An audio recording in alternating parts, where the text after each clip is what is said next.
Hello, BookTube. All right, we are continuing my 12.5K Q&A, and we're on part 2 here, and we are up to Maximus Stedich, esteemed critic. I'm never going to live that down.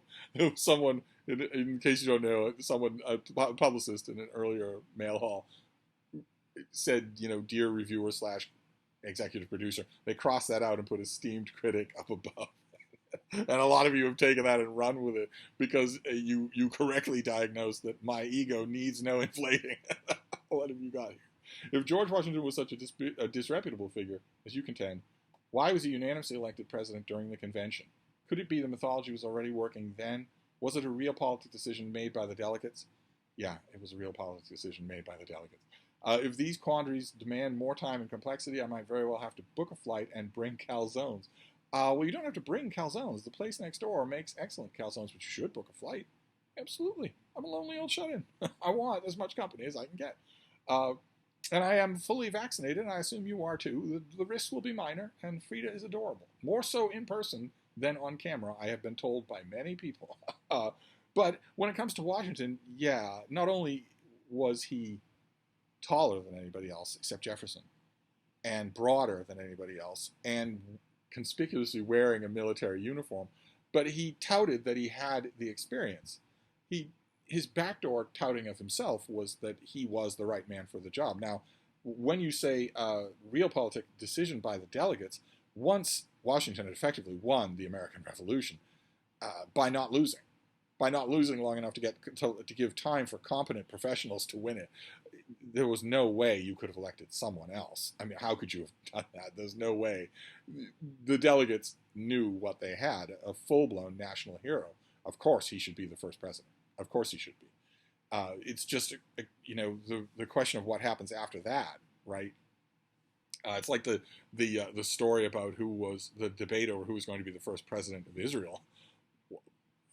A lot of sentiment was, well, it should be Einstein. It should be Albert Einstein. And nobody had any idea. I mean, you'd pick him because he was universally revered. That was sort of the same thing with Washington, only with Washington they went with it. Let's see here. Jolea Oshman says, do you go through your bookshelves often and select some to donate? It's hard to give away my books. Your shelves are so impressive. I would have to. Yeah, I do. The key to having a large book collection, I have too many printed books. Considering how much e-reading I do, I have too many printed books. I keep getting them because I love the thrill of the hunt. But I get rid of a lot. I mail a lot out to people, and I also donate a lot and return a lot to the Brattle. I need fewer printed books than I have. But the key to having as many as I do is to have that cycle be up and robust. Can't hold on to things. Let's see here. Andrew Russell says, hi, Steve. You have said that there has been a dearth of works which have genuinely moved or impressed you thus far in 2022. Very much so, yes. Do you have any hope that this will pick up? And if so, what are the big hitters that you are expecting to see? One fiction, one nonfiction will suffice. I get the impression you read rather a lot. I do read rather a lot. And I don't know what's coming that will work. I'm not pinning any hopes one way or another, but it will certainly pick up. Yeah. If nothing else, the autumn. September, October, and the first half of November before Thanksgiving. Is the boom time for publishing. That's when the serious, well-vetted, high-quality stuff will come cascading out of publishers. So at least the deficit will be made up then, but it could be before then. I'm trying to take things as they come. Bass Van Dyke says, number one, what are your thoughts on The Northman? I don't see what the fuss is all about. I really don't. I suspect that it is almost purely a dude bro thing. Number two, in your view, where do you draw the line between an ambitious book and a pretentious book? Is every book trying to tackle big ideas pretentious? No, not at all. No, not at all. I draw the line between. I don't draw a line. I do a diagnostic on the author. Does the author think, I alone can fix it? Does the author think, well, I will now put on my tweed jacket with the leather elbow patches and discourse? Is the author Jordan Peterson? In other words, if the author cops that kind of attitude, then it doesn't matter how big or small the ideas they write about are. Their book will be pretentious. I want you to cut out the attitude and just give me what you've got. That's what I want. If you make the assumption that in addition to giving me what you've got, you're also assuming that you're smarter than I am, we're not going to get along. Let's see here. Where did you go? Oh, right. You had a third question. What are your thoughts on Edward Whitmore's Jerusalem Poker? I haven't read anything in that series. Do you know about it? Have you read it? I've been told by a couple of people that it's worthwhile, but I haven't read any of it. Madman Gone Mad 2012 says, Steve, have you ever liberated a book to the fire solely for warmth? Liberated a book by burning it?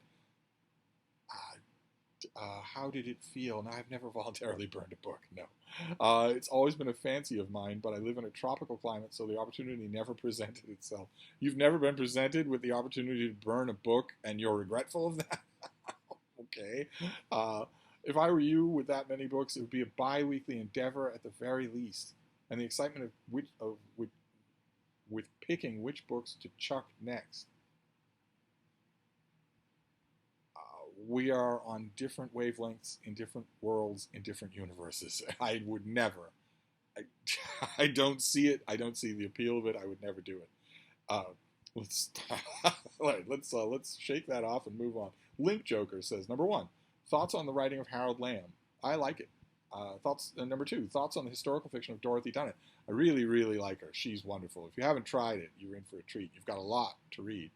Number three, and lastly, how objective should authors of history be? This is too big a subject for a Q&A, but a lot of you already know where I stand on the subject. This scientific remove of objectivity for history writing is a comparatively recent thing, and it's led to great historical studies, but most of my favorite historical reading has been from authors who neither professed to that nor would have valued it. And history is, you definitely don't want to falsify facts, and you don't want to falsify the record by leaving out facts.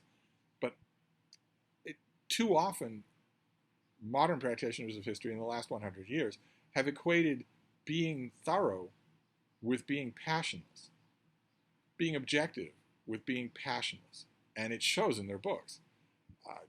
So I don't know what we mean by objective. If you write a history of Adolf Hitler, for instance, as the historian A.N. Wilson did, in which your objectivity leads you to view him as a misunderstood European statesman, you're committing a horrible crime against your own calling.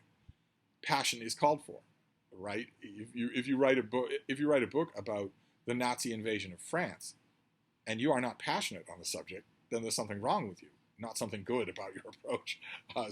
How objective? I don't know that I'd put it on a scale, but if there's no passion, I'm the one who has to read these things. I want to be interested. I don't know if that answers your question. Maximus Stedich returns to esteemed critic and says, does the Broadway musical Man of La Mancha work better for you than the original novel? Of course it does. Of course it does. I know it's heresy, because Don Quixote is widely regarded as this masterpiece of world literature, but adaptations of books, even masterpieces, almost always are better than the books. Of course it works better. Dulcinea is fleshed out as a character 10 times better than she is in the book. Sancho Panza has genuine humanity in the Broadway show. He doesn't have anything like that in the book. And Don Quixote, I'm not going to sing. I promise I'm not going to sing. Dulcinea's song, I was born in a ditch by a mother who left me there, naked and cold and too hungry to cry. I never blamed her. I'm sure she left hoping that I'd have the good sense to die. And then there's my father. I'm told that young ladies can look to their fathers with maidenly pride. Mine was some regiment here for an hour. I can't even tell you which side. That is better than anything from Dulcinea that we get in the whole 10,000 pages of Don Quixote. Yeah, I think it does better than the original. I know that's heresy. EV says, hello, Steve. I am a new subscriber and very glad to have found your lovely channel. Oh, thank you. Thought I'd ask some quick-fire personal opinions on certain authors.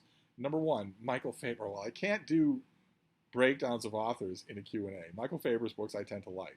Who else have you got here? Robin Hobb's books. I do not get the BookTube love affair with Robin Hobb. I do not get it. They are terrible. Gabriel Garcia Marquez, I mostly love his work. And Natasha Pulley. Natasha Pulley's novels always strike me as twee. I don't like twee. Twee says to me that twee to me says the author saying, I could make this all, like consistent and internally coherent and profound. But really, I'd rather just amuse myself because my deeper thoughts are really not for sale, down with the patriarchy, that sort of thing. And as a result, we get twee books that don't have much to them, in my opinion. Uh, Isaiah Armstrong says, you've mentioned before that there aren't many committed readers anymore, so I'm curious how the book industry still manages to pump out so many books. Yes, you and me both. Raw momentum. The unthinking momentum of a beast that does not know it is mortally wounded. Do you notice any trends of the book industry slowing down because of lack of readers? No, just the opposite. The pandemic goosed the numbers so that most of the publishing industry thinks it's, wine and roses again. Also, why do so many people still see writing as a legitimate occupation, especially to get wealthy, if it is true that the numbers of people who read are constantly going down? I don't know. Writing as an occupation, not to get wealthy, but because it calls to you, because you want to build an audience, because you want to put your creative output into the world. That has never been easier to do and is totally worthwhile. But yeah, you're right. A lot of people do go into it expecting to make money, I guess because they just don't realize. They're not paying attention to the lottery that it is. The number of people that make a good living is so small, but they look at the ones who do and think that could be me, which is a line from a different musical, not Man of La Mancha, rather, but 1776. Most people would rather protect the possibility of becoming rich than face the reality of being poor. Let's see here. Don Trell 3030 says, sorry for the basic question, but I'm curious what your thoughts on James Rollins are. Seems like every reader in my family loves the guy and recommends him to me because I like things like The Name of the Rose, but I've never gotten around to him because of classes/laziness. Well, he's immensely popular. He's in every drugstore and convenience store and Walmart and Ollie's and whatnot. And that's probably why a lot of people in your life know his books. He did some thrillers in the early was it the 1990s maybe, or the early 2000s, that I liked. He's more intelligent than most of. He produces a more not him. I don't know him, but his books are more intelligent than a lot of the thrillers that are very similar to his books that come out, and a lot of them do have a deeper scientific or historical grounding, which might be why the people in your life are equating it with Name of the Rose. But in this case, it's not so much a question of you taking their recommendations as it is for you to subtly recommend books to them to up their own game. If they read, and they obviously do, if they like James Rollins, then they read. If they read James Rollins, they can be subtly encouraged to read better authors. Because The Name of the Rose is a masterpiece. Umberto Eco is a great writer. It's not the same thing at all. So if they're comparing that, it may be that there's room for you to nudge them rather than them nudging you. I wouldn't say, if you've never read a James Rollins, I wouldn't say that it's necessary for you to go and do that just to appease people. Instead, you might want to recommend them slightly better stuff than James Rollins. If they like James Rollins, for instance, they'll like Ted Bell. They'll like Mark Greaney. And those are better.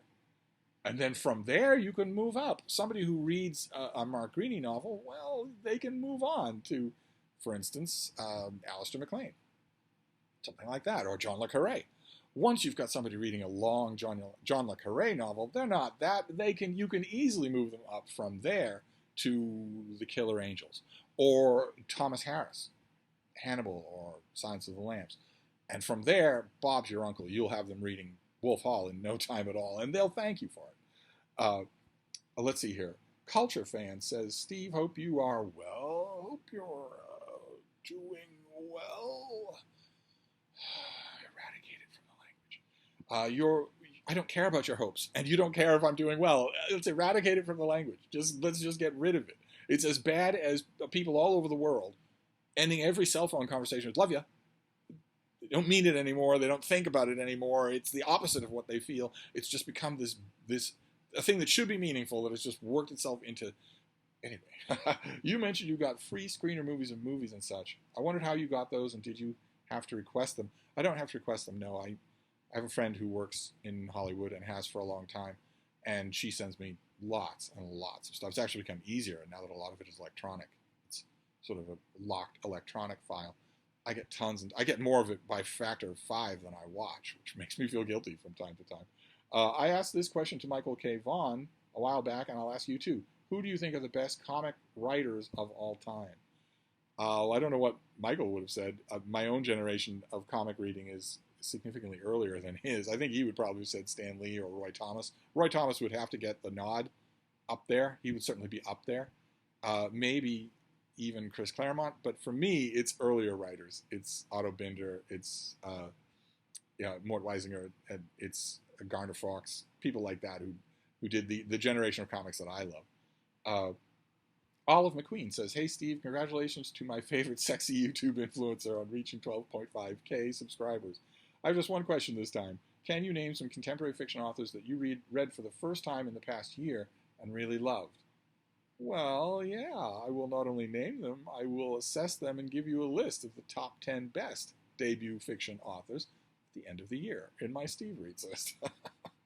uh, Julie Zhu says, congratulations on your success as a sexy influencer. I'm heading to Venice later this year. Oh my, tell me all about it. Email me all about it and email me pictures. I would like to read some books, fiction and nonfiction, about or set in the city before I go. What books would you recommend? I don't know about fiction.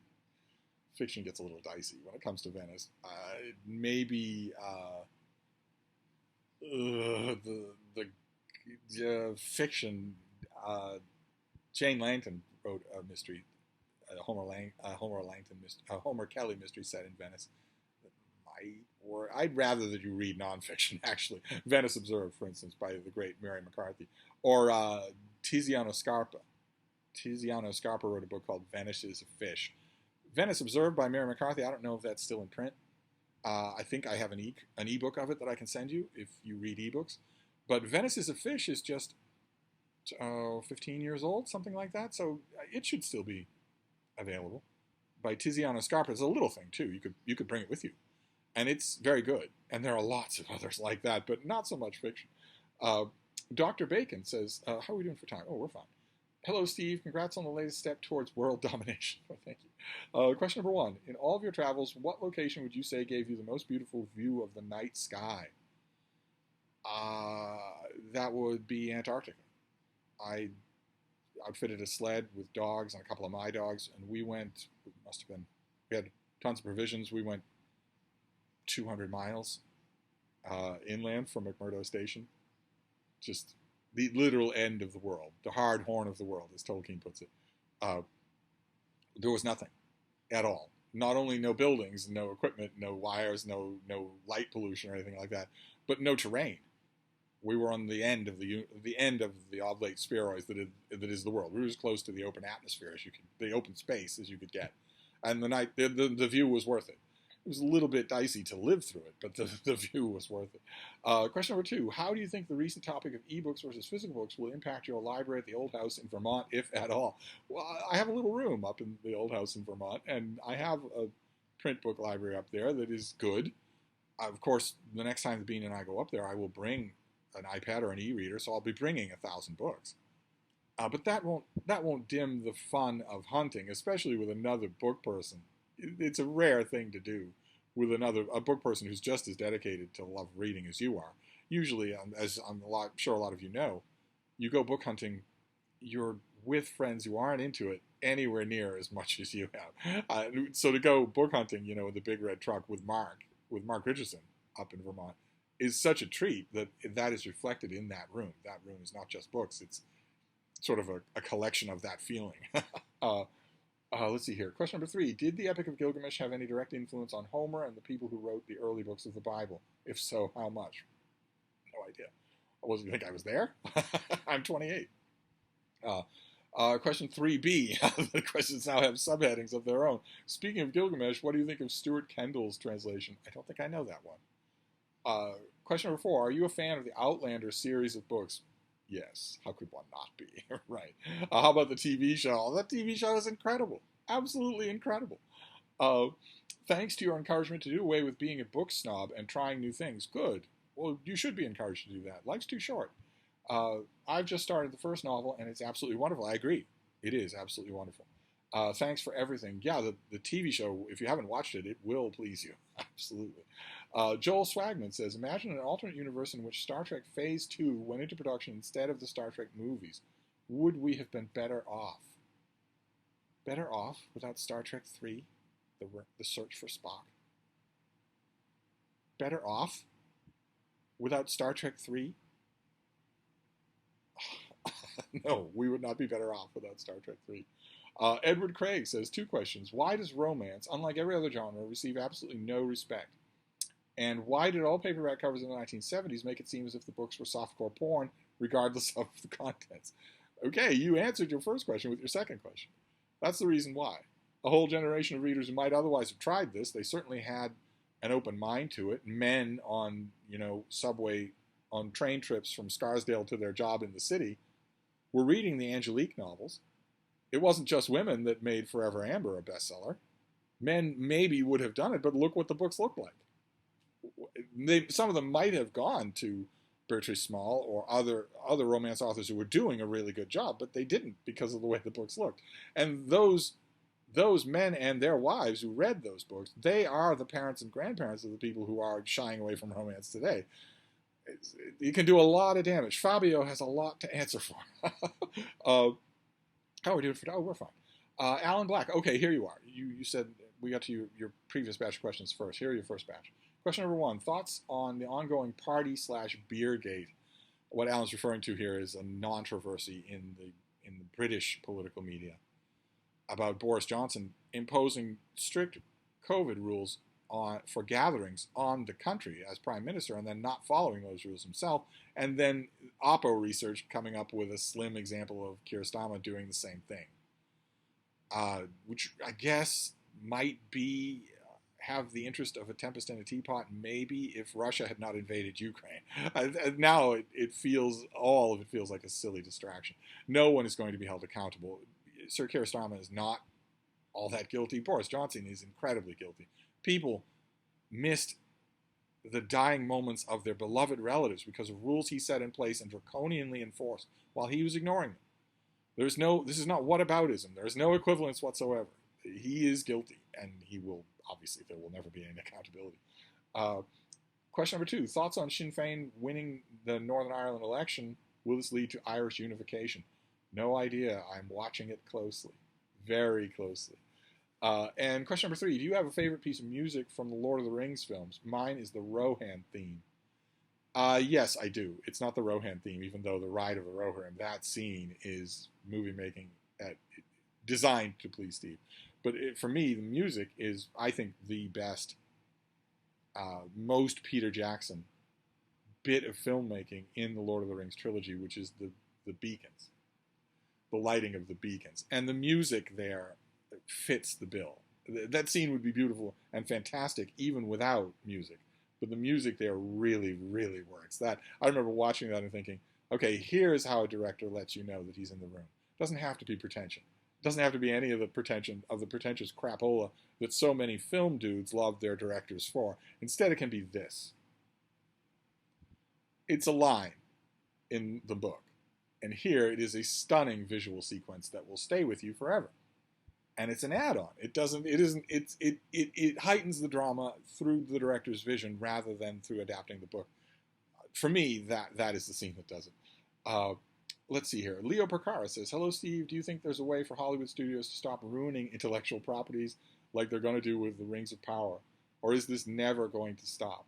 I don't think it's ever going to stop. The key that would stop it would be if you get someone in who reveres the original material and is willing to adapt it and change it around like Peter Jackson does in his trilogy, but hold it as important and central the whole time instead of saying, we can do better than this. We need to improve this material. We need to show it the error of its ways. As long as you have people coming in thinking that, vandals coming in thinking that, the results will be the same. What's the best standalone fantasy novel beside The Lord of the Rings that you've ever read? The Once and Future King by T.H. White. The Once and Future King. You should read it if you haven't. Absolutely. Gerald's Bliss says, hi, Steve. Would you mind telling us the history behind Open Letters Review? I gather it's the successor to Open Letters Monthly. It is the successor to Open Letters Monthly. Half the editors of Open Letters Monthly came over to Open Letters Review, and we've added others since then. Why and when did you start OLM, and why did you decide to change it? And is it a going concern? I don't understand how OLR can pay its costs without advertising or subscriptions. Even so, thank you very much for this wonderful free service. I enjoy reading OLR regularly. Oh, thank you. That's very nice to hear. I think I leave a link to Open Letters Review in every video. If I don't, I should, because there's lots and lots of new release reviews there. And it's a very different I can't tell the whole story of Open Letters Monthly and Open Letters Review in the course of a Q&A. Of course, I can over wine and calzones here at Hyde Cottage. But Open Letters Review is a very different philosophy than Open Letters Monthly. Open Letters Monthly was a monthly periodical.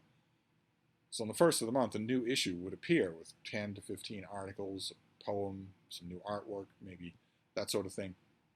And it would just stay there. And so it was very much a thing where you bookmark Open Letters and you go to the site when the month is new in order to look at the new copy, in order to see what the monthly issue has. Whereas Open Letters Review is a very different philosophy. It's an ongoing thing. It's not a monthly. New stuff is posted as it comes to bear, which means I am not expecting you to go to Open Letters Review. Instead, I'm expecting that the contributors at Open Letters Review, the writers, and myself, will put this stuff, the links to it, in your feed. So an RSS feed if you've signed up for that, or your social media, which we can do a lot better at, where we post these things on Twitter, on Instagram, on Facebook to show you what's new. Here's a new thing that's just been reviewed. I also need to really do better at linking to Open Letters reviews on Goodreads, where people will see them, where people will actually find them. For individual new release books, I really, really need to do better at that. But that is a different philosophy, right? I'm not expecting anyone to come to Open Letters Review, although I think it's well set up. I think it looks good. But I'm expecting the content to go to you. But it's a long subject. It's very detailed. I will write a book about it someday. William Fett says, "Hi, Steve. What are your thoughts on the following authors?" Oh, God, this never works. Irwin Shaw. I have too many thoughts on Irwin Shaw to blast them off the top of my head in the Q&A. I largely like Irwin Shaw. Irving Stone. I largely love Irving Stone. I think he's terrific. And Ernest K. Gahn. Ernest K. Gahn the same way. I think he's terrific. I don't think he's well enough known. What is your opinion of the Wagons West series by Dana Fuller Ross? I don't like it. I think it's largely dumb. Very, very boring writing. Let's see here. Dale Cook has a barrage of questions. Hi, Steve, from rainy South Wales. Better than New South Wales. Yeah, New South Wales is might not be rainy, but it's the shark attack capital of the world. It's gigantic great white sharks take people regularly in New South Wales, whereas I don't think they do in South Wales.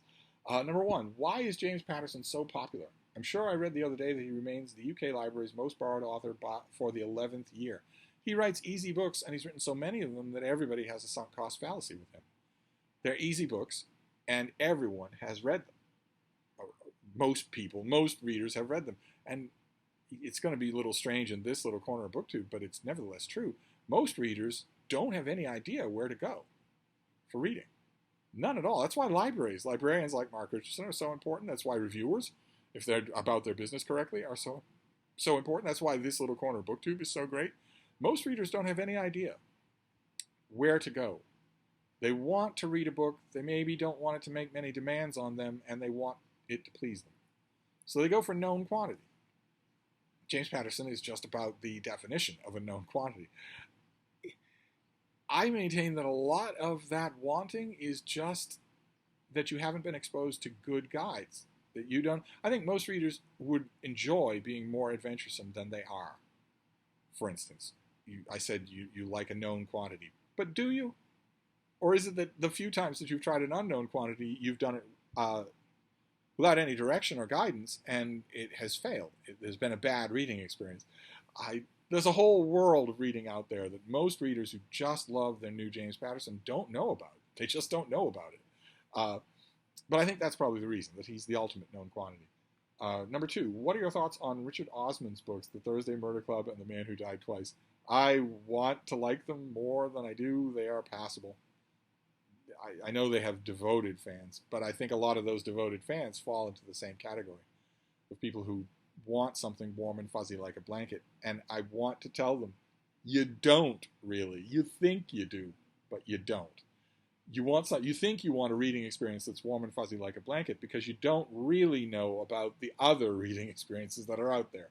Warm and fuzzy like a blanket feels fantastic, but wouldn't you rather be flying down a ski slope while high off your head on cocaine? I think you probably would be. You would probably rather have that experience.